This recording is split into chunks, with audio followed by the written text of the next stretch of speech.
the mob would surge through an area. One individual that I recall, there were more than one but the one that sticks out is a young man and his mother that were present that night at the mall, and they got slammed into the glass window of a shop as the crowd was surging by them. And this young man already had, some corrective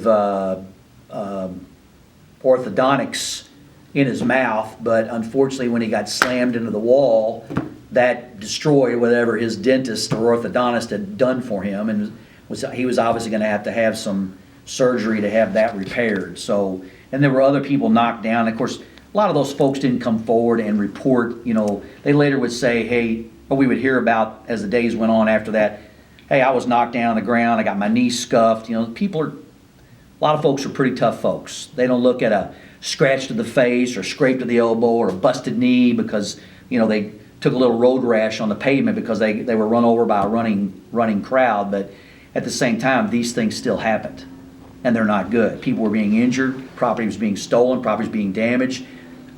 We had officers, I witnessed it myself. Some of these individuals, and you can't paint the crowd with, it's not fair for law enforcement or anybody doing any kind of reporting of this incident to paint the whole crowd as, well, everybody was bad that night. There's no way. But there were some individuals that took it upon themselves to jump up on cars, vehicles that were not their own, and jump up and down. And when you do that, what does that do? That dents the cars in pretty much. And of course, then you jump off, you take off running, and if you're not within, let's say, arm's distance of a police officer, you're probably going to get away. So there was definitely some of that going on that night. We had one of our officers out on foot patrol early on as the crowd was being forced out on the closure of the mall. He was with a canine officer, and they were out in the lot, and both of them and the canine, the dog, they were all three getting pelted with who knows what, garbage, trash, bottles, rocks, I don't know. But he called out on the radio and said that the crowd was pelting him and the dog handler and the dog at one point on the mall lot. I mean, you put all these things together, including right next door there at that Bluegrass Manor, a run was put out where there was some graffiti being spray painted on the back of the business, a little retaining wall, probably this height, that would hide, let's say, an air conditioning unit. A lot of folks put those up so the semi-truck drivers, when they're making deliveries, don't back in and run over their air conditioning unit, so they'll put up a brick wall. Well, that night the manager of, I want to say it was the Toys R Us, reported that he could hear somebody throwing heavy objects against the back of his door in the back of his building. And of course, when our officer arrived on the scene and the kids took off running, they had knocked over his retaining wall that protected his air conditioning unit.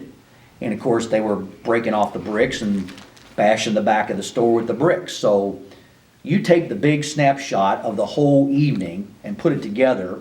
Like I said, this wasn't a bunch of kids running through a neighborhood TPing people's trees in their front yard or knocking down a mailbox as they're driving by with a stick or something. This was a major civil disturbance event.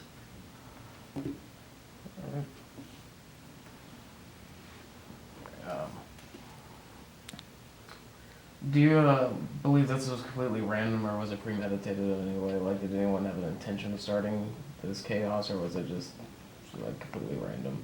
Or My firm belief is that this was a random event. I know people a lot smarter than me and a lot more tech savvy than me that searched, did very thorough searches of internet, social media, websites that night and shortly after that night, found nothing organizing, say, hey kids, tonight's the night, let's all go to the mall and turn it upside down. So I do not, and again, there's nothing like that discovered anywhere.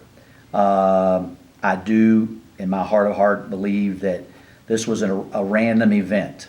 However, the public, as I described at a press conference on December the 30th, needs to know your readers need to know that the St. Matthews Police Department had been working in and around that mall for about a 2-month period prior to this night, every Saturday night. And I'm the lucky guy that was there every Saturday night away from my family.